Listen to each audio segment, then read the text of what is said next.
আসলে প্রত্যেকটা অঞ্চলের একটা আঞ্চলিক খাবার আছে, যেমন বগুড়াতে এই আলু দিয়ে ডিম দিয়ে এটাকে বলে ডিম আলু ঘাটি, বা আলু দিয়ে আরো বিভিন্ন ঘাটি করে ওরা, মাংস দিয়ে মাছ দিয়ে।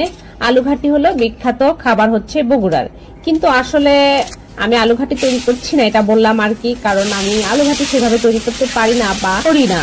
আমি আজকে রান্না করব ডিম দিয়ে আলু দিয়ে তরকারি। এটাকে আমি তরকারি বলছি কারণ আমি আলু আস্তে আস্তে রাখবো, কারণ আলু একবারে গালিয়ে ফেললে বা ঘেটে ফেললে আমার কাছে একটু ভালো লাগে না। এই জন্য আমি প্রথমে পেঁয়াজ মশলা এগুলো ভালোভাবে কষিয়ে নিচ্ছি। আর প্রথমে তো আমি আলু আর ডিম একসাথে সিদ্ধ করে নিয়েছি, এখন সেই আলু সিদ্ধগুলো দিয়ে দিলাম। দেখেন একটু আস্তে আস্তে রেখেছি আর কি, আমি ঘাটি টাইপ করবো না আর কি। আর আমার কাছে ঘাটি সেভাবে ভালো লাগে না, আর আলু ঘাটি একান্ত মাংস দিয়ে রান্না করলে ভালো লাগে সেটা। তো এখন আলুটা ভালোভাবে কষিয়ে দিয়ে দিচ্ছি পানি। আর হ্যাঁ, আমার কাছে দুটো পটল ছিল, সেই পটলটা আমি দিয়ে দিয়েছি, এটা একটু স্কিপ হয়ে গেছে। এখন দিয়ে দিলাম সেই ফ্রাই করা ডিমগুলো। তো হয়ে গেল দেখেন আমার ডিম আলু ঘাটি না, আসলে এটা ডিম আলুর তরকারি।